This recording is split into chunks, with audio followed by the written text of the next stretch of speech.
অনেকে আছে এমন, সে এতটা রাগী, আবার মানুষকে বলে কি, তার বন্ধুকে বলে যে আমার যে কি রাগ এটা তুমি জানো না।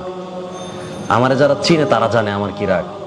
কি বলে, আমাকে যারা চিনে, আমার আব্বু জানে, আমার আম্মু জানে আমার রাগ কি, আমি রাগলে খবর আছে, এই কথা বলে না।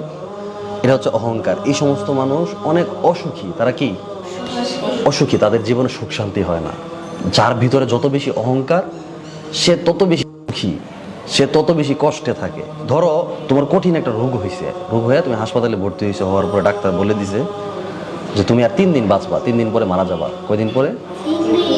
3 দিন পরে মারা যাবা। এরপরে মাদ্রাসায় আসছো, আসার পরে দেখতেছো তোমার ছাত্র ভাইরা যারা আছে তারা সবাই খাইতে বসছে, ভাত টাত নিয়ে বসছে, আলুর ভর্তা ডাল দিয়া। তো আলুর ভর্তা ডাল দেখলে কেমন লাগে? রাগ উঠেন? এর একটা খাবার হইলো, এ কি দে মাদ্রাসায়? মানুষের বাসায় কত ভালো ভালো রান্না করে, মাদ্রাসায় এগুলো রান্না করতে পারেন? আলুর ভর্তা দেয়, ডাল দেয়, সবজি দেয়। তুমি যখন শুনছো যে তুমি 3 দিন পরে মারা যাইবা, তখন তোমার মন খারাপ না? যারা আমি তো মারা যাব, তোমার কাছে সবকিছু কেমন লাগবে?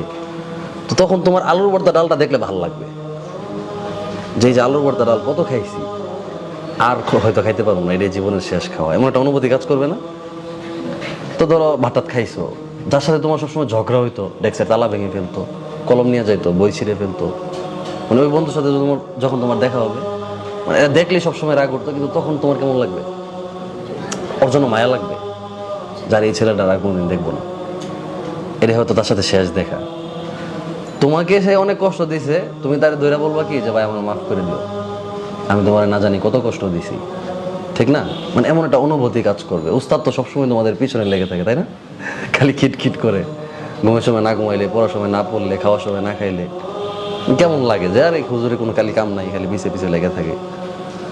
তো তুমি যখন জানবা যে তুমি মৃত্যুবরণ করতেছো, তখন তোমার এই উস্তাদ জিকে দেখলে ভালো লাগবে। যা বলছে আমার ভালোর জন্যই তো বলছিল, শাসন যা করছে আমার ভালোর জন্যই তো করছিল, মানে এমন একটা অনুভূতি কি হবে, ভেতরে জাগবে।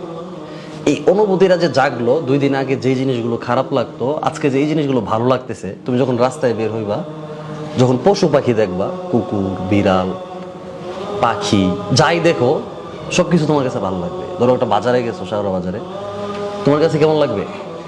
যারে বাজার, মানুষ, সবকিছু অন্যরকম লাগবে। এই অন্যরকম লাগার কারণটা কি জানো? ভিতর থেকে অহংকারটা দূর হয়ে গেছে। কি দূর হয়ে গেছে? অহংকার দূর হয়েছে। অহংকারটা দূর হয় মৃত্যুকে স্মরণ করার মাধ্যমে। কিসের মাধ্যমে? মৃত্যুকে স্মরণ করার মাধ্যমে। তোমার আম্মু যদি তোমার একটা ধমক দিত, তাহলে তোমার কাছে রাগ ওঠে না? খালি দমকায়, মাদ্রাসাতে আইসি 2 দিনের লেগে, একটু ভালো করে তো কথা কইতে পারে, খালি কেমন করে। তো যখন তুমি জানছো 3 দিন পরে মারা যাইবা, তখন কি আম্মুকে ধমক দিলে খারাপ লাগবে? 3 দিন পরে মারাই যাবো, আর ধমক আর কি, এরকম বিষয় হইলো, এমন তুচ্ছ মনে হবে। তো যে যত বেশি মৃত্যুর কথা স্মরণ করতে পারে, মৃত্যুকে যে যত বেশি উপলব্ধি করতে পারে, তার ভিতর থেকে অহংকার তত বেশি দূর হয়ে যায়। অহংকার জিনিসটা হচ্ছে জাহান্নামীদের লক্ষণ। রাসূল সাল্লাল্লাহু আলাইহি ওয়াসাল্লাম বলছে, যার ভিতরে অনুপরিমাণ অহংকার থাকবে, সে জান্নাতে প্রবেশ করবে না। এক তো দুনিয়াতে সুখ শান্তি নাই, যারা অহংকারী তাদের কি দুনিয়াতে তারা সুখী না, তারা অনেক কষ্টে থাকে। হ্যাঁ, দ্বিতীয় হচ্ছে জান্নাতে যাবে না। সে কোথায় যাবে? জাহান্নামে যাবে। অহংকারী ব্যক্তি জান্নাতে যাবে না। তোমরা কি চাও যে তোমাদের ভিতর থেকে অহংকার দূর হয়ে যায়? তাইলে বেশি বেশি মৃত্যুর কথা চর্চা করতে হবে। মৃত্যুকে যত বেশি স্মরণ করবা, অহংকার তত বেশি দূরে সরে যাবে।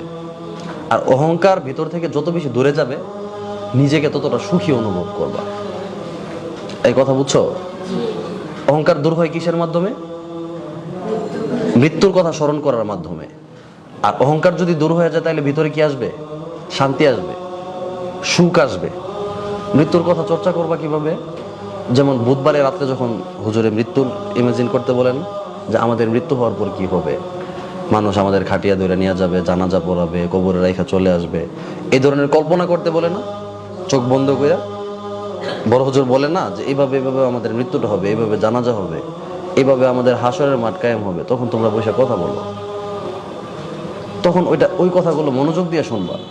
হুজুর চেষ্টা করে তোমাদের জন্য কি হয়, মৃত্যুর কথাটা বেশি বেশি স্মরণ হয়। হ্যাঁ, এটা শুধু একটা স্টোরি যে শোনাইতেছে এমন না, এর দ্বারা কি হয়, তোমার ভিতরে শান্তি অনুভব হবে। আমি যখন রাত্রে জিকির থেকে আসি, তখন আমার কাছে ভাল লাগে। আমি বসে থাকি, মানে একটা সুখ অনুভব হয়। কান্না করলে কান্না করার পর একটা সুখ আসে। তোমার যখন মৃত্যুর কথা মনে হবে, দুনিয়ার সব কিছু তুচ্ছ মনে হবে। এই তুচ্ছ মনে হওয়ার কারণ হচ্ছে ভিতরে অহংকার নাই। কি নাই? অহংকার নাই। তো জিকিরে কোনোদিন অবহেলা করবো না। ওই যে ওই প্রোগ্রামটাতে কোনোদিন কি করবো না, অবহেলা করবো না। কেউ যদি দুষ্টামি করতে চায়, কথা বলতে চায়, তার সাথে কথা বলবো না। যত বেশি পারো মৃত্যু নিয়ে চর্চা করবো, যে একদিন তো আমরা মরে যাব, একদিন তো থাকবো না, হ্যাঁ আল্লাহ তাআলা আমাদেরকে অল্প দিনের জন্য পাঠাইছে। এই সমস্ত কথাবার্তা যত বেশি চর্চা করবা, তত বেশি কি হবে? অহংকার দূর হবে। আর যত অহংকার দূর হবে, তত বেশি কি থাকবা? সুখী থাকবা। কথা বুঝছো?